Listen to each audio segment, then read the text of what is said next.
Hi everyone. If you are watching this, then you must be preparing for the upcoming Houston Youth Symphony audition. My name is Dana Rath, and I'm currently a cellist from the Houston Ballet Orchestra and Houston Grand Opera, and I'll be talking you through the excerpt list. In this video, I'll be sharing my excerpt preparation process, as well as recordings of each excerpt with specific tips on the three for your audition. So let's start with how to prepare an excerpt. The first step is to listen to the pieces. Find multiple recordings that you like, and you can also go to orchestraexcerpts.com, which has very many recordings of popular excerpts that are often asked on audition lists.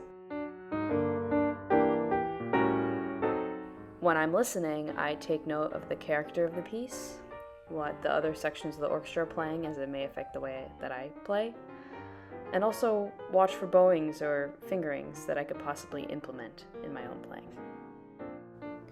The second step is to jot down an approximate tempo marking so that you have an idea of your goal tempo.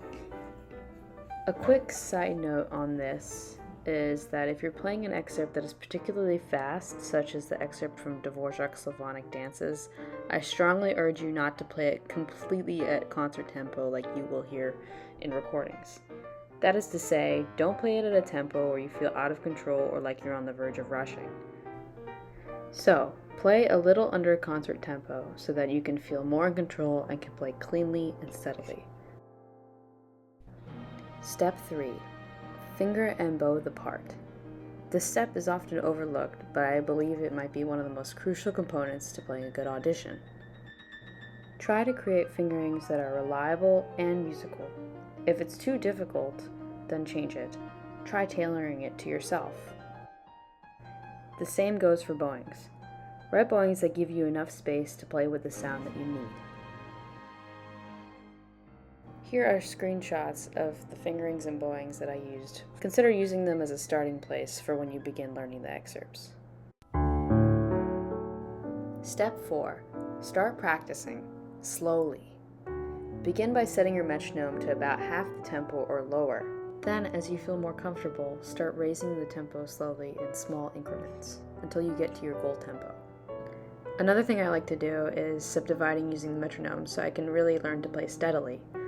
Also, identify any potential technical difficulties and perhaps start there so you can give yourself enough time on those tricky passages. The fifth and final step is just to think musically. Aside from playing cleanly and rhythmically, make the excerpt interesting. That alone will separate you from everyone else. Finally, what you've all been waiting for, the Houston Youth Symphony excerpts. To begin this portion of the video, I will play the excerpt, then go over some parts that I found to be challenging in preparing it. So here is the first excerpt from Beethoven 5, Movement 3.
So now that you've heard my recording of the excerpt, I'm going to go over some spots which I either found to be challenging or something of which an audition panel might have their ears out for in an audition.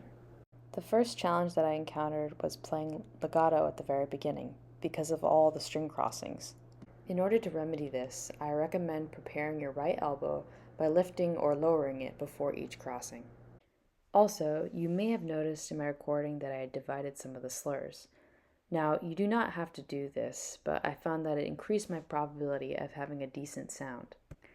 This, of course, also makes it more difficult to sound legato, but all you need to do is be mindful of changing smoothly.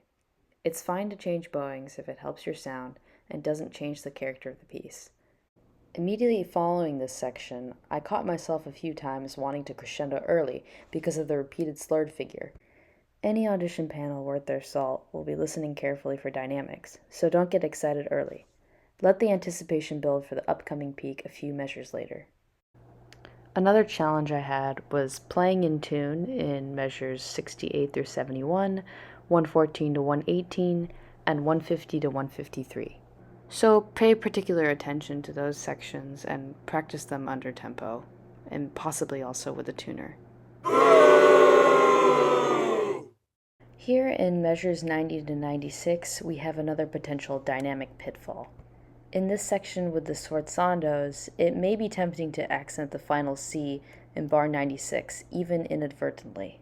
Our expectations of how this phrase is supposed to end are subverted, so accentuate this effect by crescendoing through the sforzandos and then sustain for a beat on the last C before diminuendoing. In this section, I also found it more difficult to keep a steady pulse due to the dynamic changes, switching back and forth between arco and pizz, and the staccato quarters which begin on the offbeats. So to make sure I was keeping a steady pulse, I worked a bit with the metronome here. Additionally, pay close attention in measures 105 and 109 to the subito forte and immediate diminuendo to piano. Avoid accenting the forte too hard and sustaining for too long into the third beat. I would also play the forte A flat in 109 slightly louder than the prior G, since it's a step higher and a little unexpected. Yet again, a few lines later, we have another subversion of expectations at bar 137. So just make sure to get the most out of it by sustaining the fortissimo to the end of 136 and dropping immediately to piano the following bar. Okay, so we finally made it to the trio section at 140, something that's a totally different vibe than the stuff before. Here we have a new key of C major and a fugal texture with the celli and bassi starting. So, try playing with a more rambunctious character by using a heavier bow stroke and then slightly lightening up at 147. We don't want to be too obtrusive there since the violas and bassoons take up the melody. Also, try shaping the phrases by simply following the contour of the line. So, for example, in the first few bars, consider making a crescendo to show the line's trajectory. It will also add to the character, making it sound more joyous. Also, from 140 to the end, it is very tempting to rush the eighths and drag on the quarters, so definitely practice that section with a metronome. That's all I have for this portion of the video. If you're interested in checking out the other two excerpts, I'll have them posted in 2 separate videos. Thanks!